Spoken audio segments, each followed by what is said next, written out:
Tak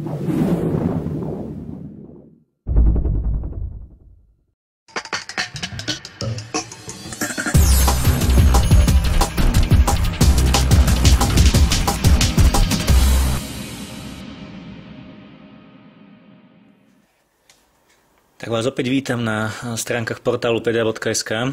V dnešnej videorecenzii sa pozrieme na celkom nedávno predstavené navigačné zariadenie českej spoločnosti Dynavix. A je to ich nový model Dynavix Nano Lite. Pokiaľ náš portál sledujete pravidelne, tak ste si už mohli recenziu na takého väčšieho brata Dynavix Nano prečítať. Mali sme ho v redakcii, testovali sme a aj vďaka navigačnému softveru priamo od spoločnosti Dynavix dopadol veľmi dobre.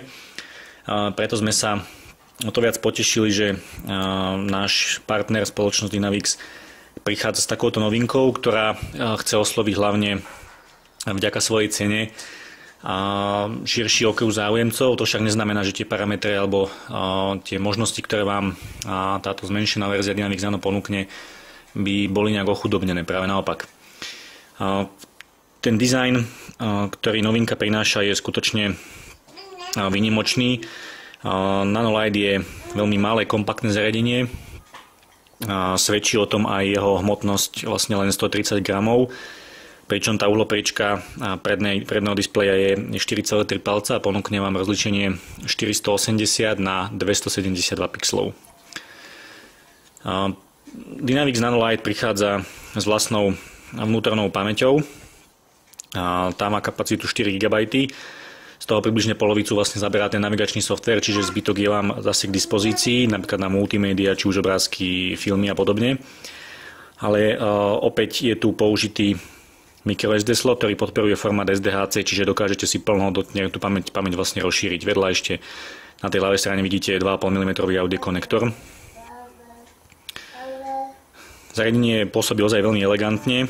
Tie plasty, ktoré sú také matnejšie, takže nezanecháva ani moc otlačky a skutočne od prvého dotyku, ktorý ho máme a aj tie prvé testy, ktoré sme zatiaľ s ním absolvovali, sa mi neskutočne páči. Spodná strana ukrýva dva výstupy na pripojenie aktívneho držiaka do auta. Ten obsahuje okrem iného napríklad aj TMC príjimač. Potom je tu tlačidlo na úplné zapnutie alebo vypnutie systému. Opačná pravá strana, opäť výstup na takú šnúrku, keď si to chcete zavesiť, a mini USB konektor. Dynavix používa práve tento štandard mini USB. Napríklad, pokiaľ máte telefón s rovnakým vstupom a výstupom, je to pre vás výhoda, pretože Dynavix Nano Lite má opäť autonabíjačku s koncovkou mini USB, takže si môžete nabíjať plnohodnotne viacero zariadení. Vnútorná operačná pamäť je 64 MB, čo úplne plne postačuje, a celý ten systém je vlastne poháňaný procesorom, ktorý vám dodá 467 MHz.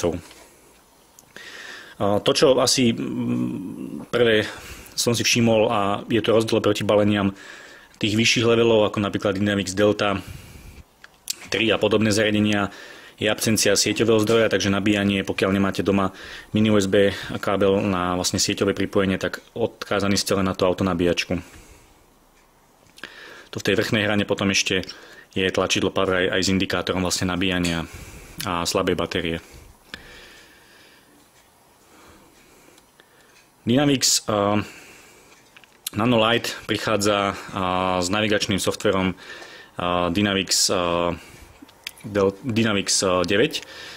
Vďaka tomuto programu vlastne sú tam určite nové prvky, o ktorých sa však budeme zmieňovať až v recenzii.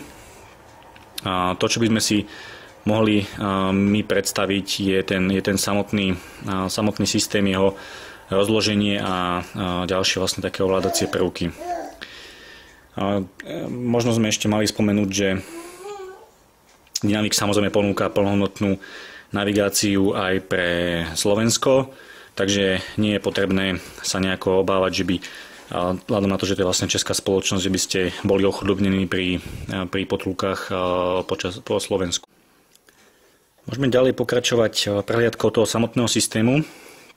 Ako vidíte, ten vstup do menu vám ponúkne rozloženie vždy takých troch ikón a šípkou sa posúvate vždy o ďalšiu trojicu ďalej a potom vlastne je tam v podstate 6 a takto sa dá dookola v tom pohybovať.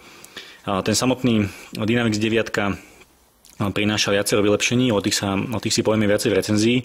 To, čo mňa však veľmi zaujímalo, je schovatné v multimédiách a je to položka pozrieť budovy. A pokiaľ sa chystáte do nejakého štátu v rámci Únie, napríklad na výlet, tak je to veľmi, veľmi zaujímavá vec, pretože si napríklad vyberiem Anglicko a mám tu zoznam zaujímavých pamiatok, ktoré vlastne v Anglicku sú. Môžem si medzi nimi prepínať a stačí, že viem povedzme, čo chcem v rámci toho mesta, v rámci toho štátu vidieť a nájdem to v tomto zozname a dám si už len navigovať a naviguje ma to vlastne k tomu môjmu cieľu. Je to veľmi, veľmi výborne urobené, dokonca tá budova je v 3D také grafickom spracovaní a celá sa otáča. Nastavenia. Tu je úplne plná škála, ako sme u tejto spoločnosti Dynavix zvyknutí.